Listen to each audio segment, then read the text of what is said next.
আসসালামু আলাইকুম এভরিওয়ান। আজকে আমি একটা ক্যানভাস ওয়ার্ক নিয়ে এসেছি। মেনলি এটা একটা অর্ডারের ওয়ার্ক ছিল।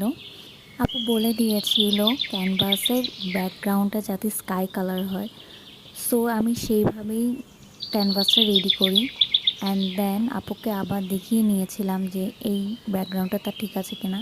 মেনলি মাথায় একটা প্ল্যান এলো, মনে হলো যে একটু ডিফারেন্ট কিছু করে, যার জন্য ছাদে চলে গিয়েছিলাম। ছাদে যেয়ে কিছু ফুল নিয়ে এসেছিলাম। ফুলগুলা পরে দিয়ে কালারিং করে সেগুলো আবার ক্যানভাসের উপর ছাপ দিয়ে ফুলের শেপটা আনার ট্রাই করেছি। অ্যান্ড যেই সাইডগুলোতে কালারটা ভালো মতো আসেনি সেগুলোতে আবার হাত দিয়ে করে দিয়েছিলাম। আর উপরে দুটো বাগান বিলাসের পাপড়ি দিয়ে দিয়েছিলাম, বাট ওটা পরে কাজ করেনি, যার জন্য আবার ওটাকে কভার আপ করে দিয়েছি।